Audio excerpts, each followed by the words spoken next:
Shadow, mysterious character who aids the forces of law and order, is in reality Lamont Cranston, wealthy young man about town.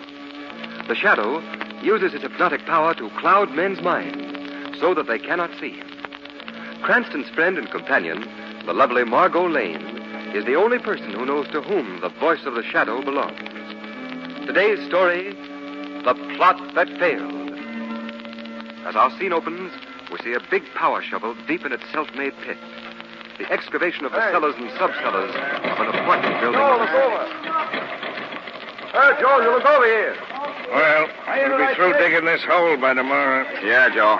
Boss tell you where we go next? No, he didn't say. Probably be laid off for a while. Hey, Tony, back that truck closer. I gotta go close. Huh. Getting hot in here. Luke, check that water in the motor, huh? Yeah. Well, the water's okay.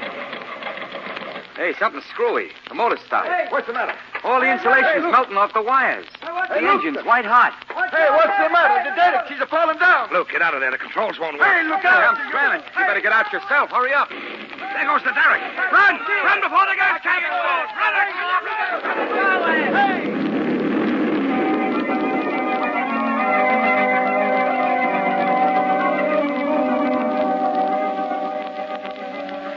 All right, Margot, all right. Yes, we'll buy the 400 eggs tonight. Yes, we'll hard-boil them. Yes. And then tomorrow morning we'll put on our long rabbit ears and play Easter Bunny for all the little children you've ever heard of. Well, Lamont, if you don't want to help me, you don't have to. Shrevey doesn't ever come. We'll never get the eggs done. Oh, he'll be along. He probably... Well, here he comes now with all the speed of a slow-gated snail. Shrevey, hurry up. Get this cab going. I'm sorry, Mr. Cranston. It's the funniest thing I ever seen.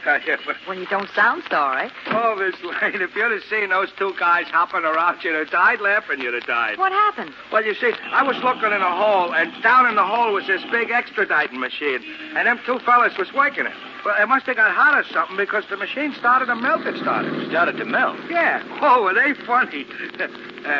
Where do you want to go to? We're going to get some eggs, Shrevey. And on the way, we'll stop and see Professor Brown at City University. Oh, Lamont, that's like saying we're going to Chicago from New York by way of Florida. It'll only take a moment, And it'll Margot. only take a moment to get the eggs, and the modern market is right on the way. Excuse me for sticking my nose in where angels fear to tread, but I could get the eggs I could get while you two was talking to the professor at City University. Shrevey, you're a genius.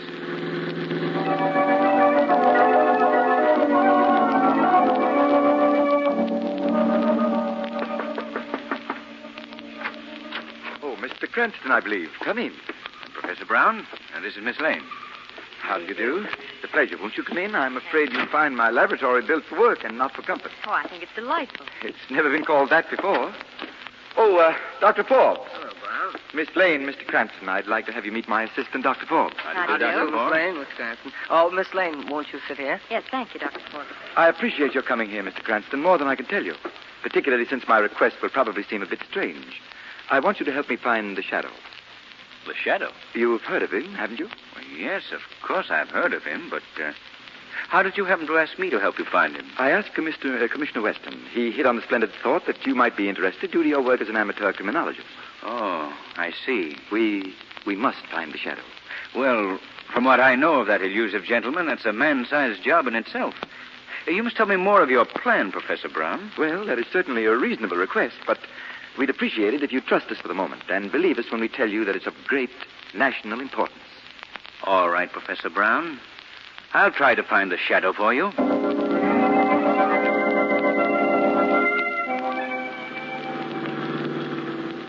Lamont, that's one of the funniest things I ever heard. Miss Lane, if you don't mind my sticking Yes, my I know nose... where angels fear to tread. Precisely. Well, Professor Brown just asked Mr. Cranston to find the Shadow by tonight.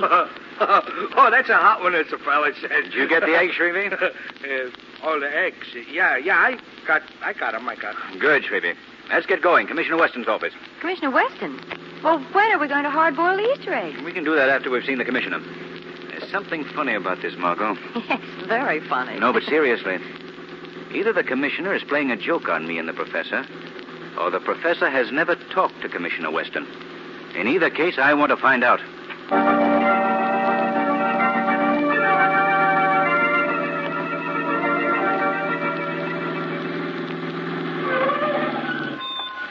We have arrived at our destination, Mr. Cranston. Fine, Shrevey. Mr. Cranston, when you see Commissioner Weston, would you put in a good word for my bosom friend and companion, Big Charlie? He's in a clink, he is. Well, not this time, Shrevey. We haven't much time. Don't forget there are 400 eggs eagerly waiting to be boiled and decorated by Easter morn. You wait here, Margot. I won't be long. Lamont, if you're not back here in 10 minutes, Shrevey and I'll come in and boil all 400 eggs right in the commissioner's office.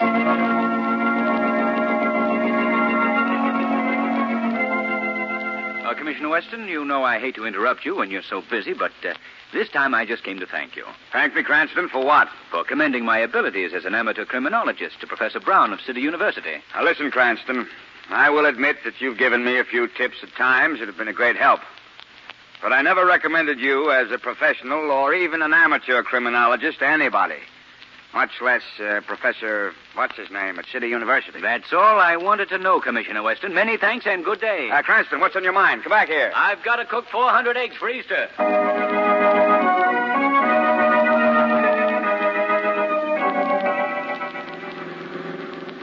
Didn't you get no chance at all to mention Big Charlie, Mr. Cranston? The commission was too busy, Shrevey.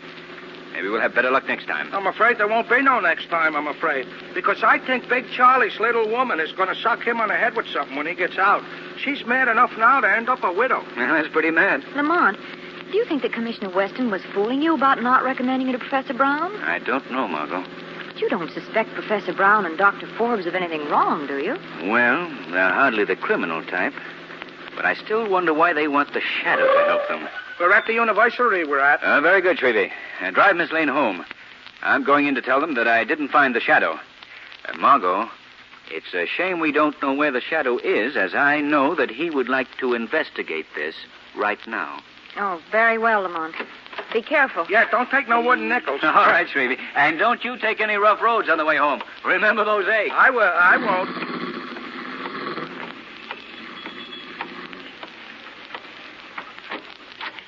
Yes? Who's there, Professor? I saw the door open and close. Oh, so did I. You're quite right, Dr. Forbes. Oh, what did you say, Brown? Professor Brown said nothing. It is the shadow that speaks. Extraordinary. I wouldn't have believed that complete invisibility was possible unless I'd witnessed the phenomenon. Yes. Your ability, Shadow, can be most useful to us if you'll assist us in our work. I should like to know a little about this work before I give you my answer. Just what do you plan to do? Well, it's perfectly reasonable for you to ask. Brown and I have perfected a device or system for communication or signaling. It can be used either for carrier beams that will give direction to airplanes or ships at sea, or for carrying direct messages. That's very interesting. But why do you need me? You are most important. Recently, we have discovered that some forces not interested in the welfare of this country have learned of our invention. Unfortunately, it must be tested more thoroughly than it has been in the confines of our laboratory before we can offer it to the government. Just what do you expect the shadow to do? Well, we hope that the shadow will cooperate. Without being seen, he can place 6 of the machines at various strategic points around the city. We'll make it well worth your while, Shadow. This device will make us more powerful. Enough, Brown, please. Yes. Well, Shadow, are you interested in joining us in this very worthy experiment? Very much interested indeed, Dr. Forbes. Oh, good. Well, then I'll explain further. Now, at the 6 strategic points in this city, we've rented rooms and lofts. The machines are all boxed in plain packing cases, and they're to be left in their wrappings. There are only 3 things that you must do. First, place the packing case near the window. Second, be sure the side with the circle faces the window. And third, uncoil the wire at the back of the case and plug it into a wall socket. Is that all clear? Perfectly. Where are the cases? Well, 4 of them are here just outside the entrance hall, and 2 others are now at the buildings on either side of the new excavation on Main Street. Their exact location and that of the 6 strategic points are on a list that you'll take with you. Give him the list, Brown. Yes, sir. Well, good luck, Shadow. Later, you'll see for yourself what this machine can really do. Thank you, Dr. Forbes. It'll be very interesting to see what this experiment proves. I'm quite anxious to know just how it will make us so powerful. Shadow. Oh, he's gone. He fell for it. Hook, line, and sinker.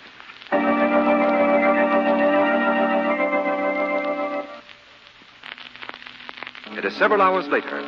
We find a very tired and footsore Lamont Cranston struggling off the elevator of an apartment building with two heavy bundles, one under each arm. He goes down the hall.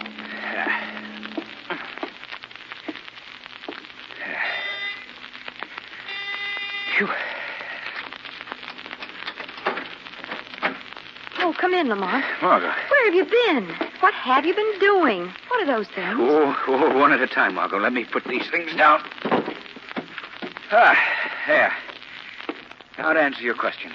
I've been all over the city carrying packing cases up and downstairs. Oh, you poor dear. Yes. Next time two scientific gentlemen have some freight to be hauled, they can call on the express company. Yeah, but what have you been doing? Oh, I've nearly been going crazy. Did you ever try to boil 400 eggs in a wash boiler all at once? I don't think it can be done. There's one thing I wish you could do. What? Make me some coffee. Oh, sure.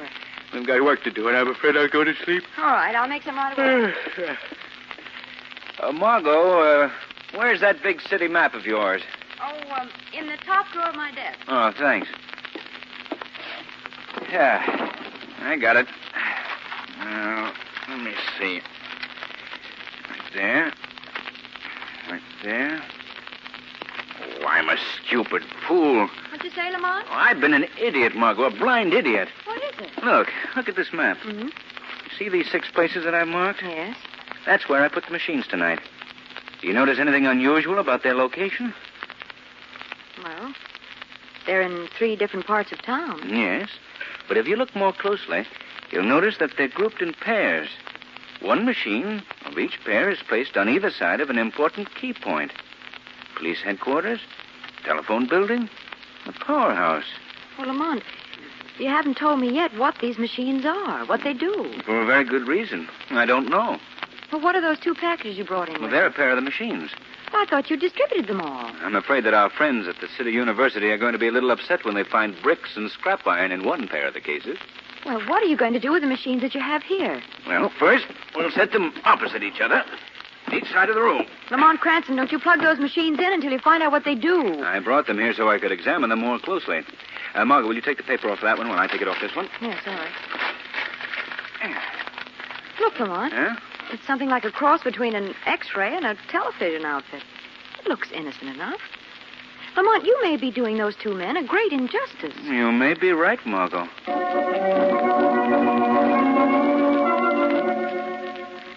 Well, Brown, is everything in order? Did you check all the machines? Yes, Dr. Forbes. The Shadow has been a good and efficient assistant. The machines are all in place and working. Now the only thing to do is to wait. Good.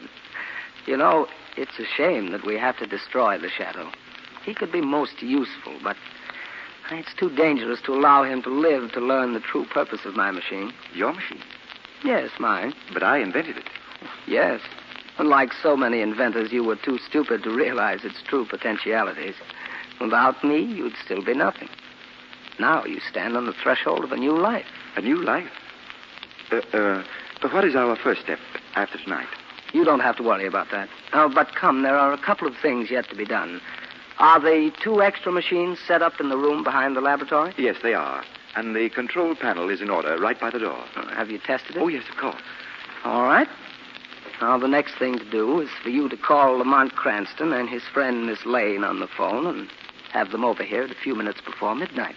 What for? Oh, just to thank them for finding the Shadow for me and perhaps reward them with a demonstration of the machine. I'm sure they'd be interested. Dr. Forbes, are you planning to destroy them, too? They know too much. They know nothing. I can take no chances. But that's murder. Murder, I tell you. You're right, Professor Brown. You know, sometimes I get so carried away with the importance of our invention that I lose all perspective. I'm sorry. Oh, forget it, Doctor. I'm afraid I was upset, too. Oh, that's all right. Oh, by the way, Professor, would you get me my heavy rubber gloves? I want to check on you high-tension insulators. Oh, surely. Where are they? They're in the room back of the laboratory. I'll get them. I don't see your gloves back here. But Dr. Forbes, get away from that control panel. Don't touch that switch. You fiend! You fiend! Don't! Ah! Exit, Dr. Brown. Completely.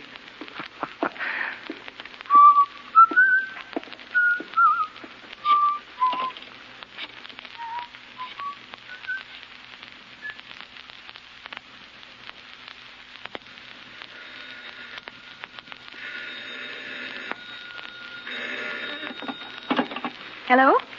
Yes? This is Margot Lane. Who is this? Who? Oh, Dr. Forbes. Yes, Doctor. How are you? Mr. Cranston is there, and he's had an accident. Yes, certainly, Doctor. I'll hurry right over.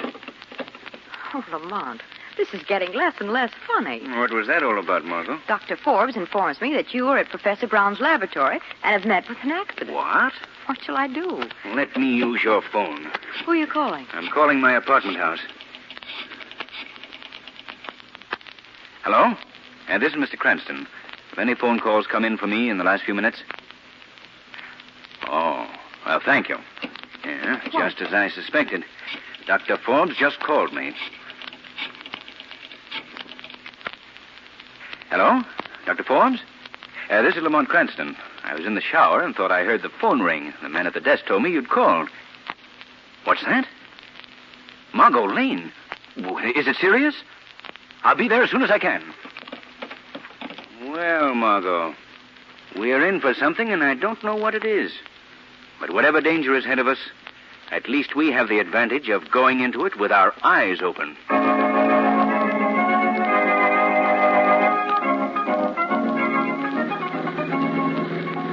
Where to, Mr. Cranston? Well, we want to go to the City University, Shrevey. Yes, sir.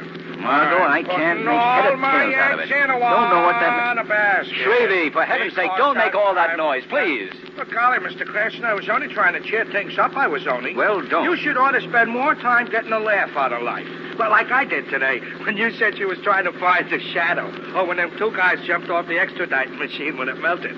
What do you mean, melted? Just like I say, if something melts, it melts. Where was the excavation, Shrevey? Over on Main Street. Margot, I've got it. What? That's the answer. Shrevey, thank you. Thank you 1,000 times. Oh, that's okay. What are you thanking me for? You gave me the right track on a great invention. Oh, yeah, them steam shovels are certainly great things. Stop the car, Shrevey. I'm getting out here. Well, Lamont, I thought we were going to call on Professor Brown and Dr. Forbes. Listen, Margot, this is much more serious than I thought. You must go to Professor Brown's lab alone. Your job is to keep them there. All right, Lamont. What are you going to do? I must go and disconnect those machines before the entire city is demolished.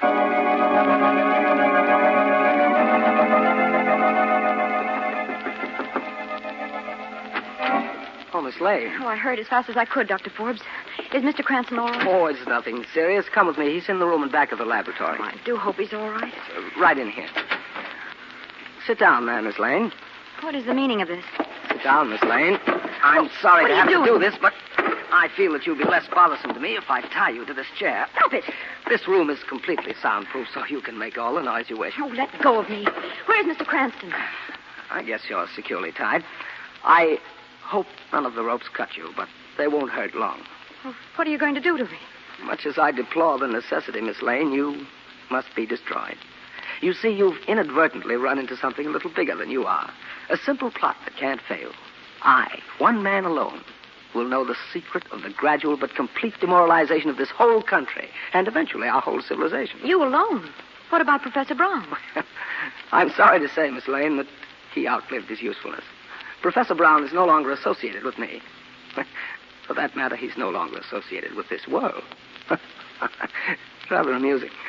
I wonder what's keeping Cranston. He should be here. Perhaps it would entertain you, Miss Lane, if I were to tell you about my invention. You're the most cold-blooded fiend I've ever heard of in my life. Strangely enough, that's a compliment. Thank you. But now to my invention. Yes, tell me about it.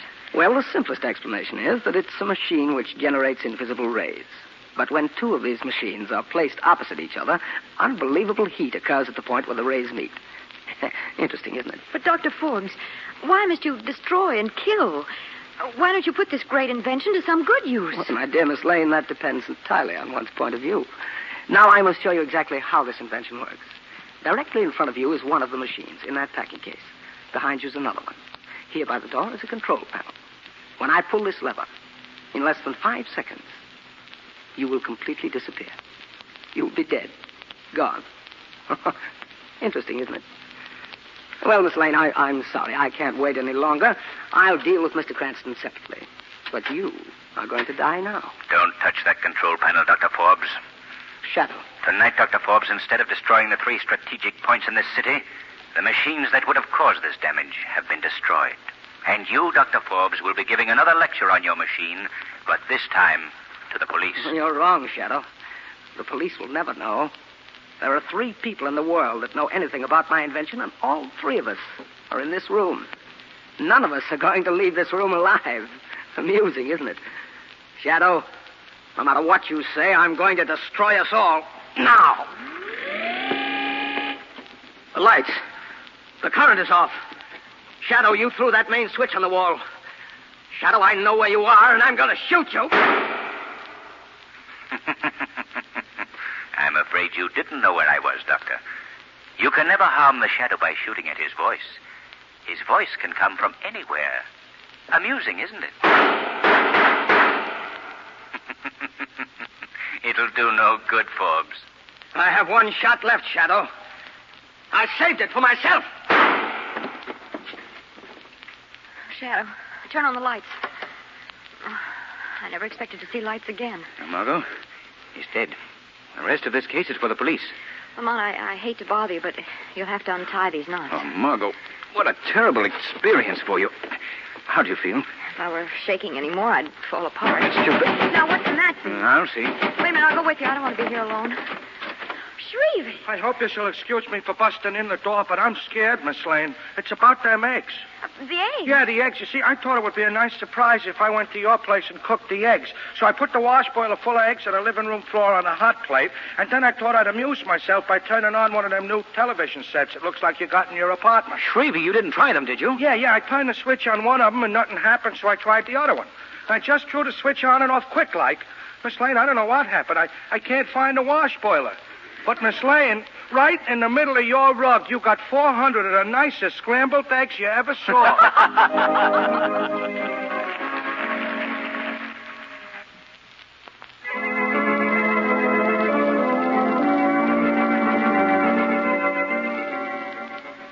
Today's program is based on a story copyrighted by the Shadow magazine. The characters, names, places, and plot are fictitious. Any similarity to persons living or dead is purely coincidental. The Shadow magazine is on sale at your local newsstand.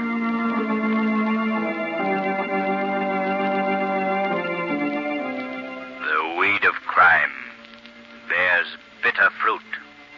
Crime does not pay. The Shadow knows.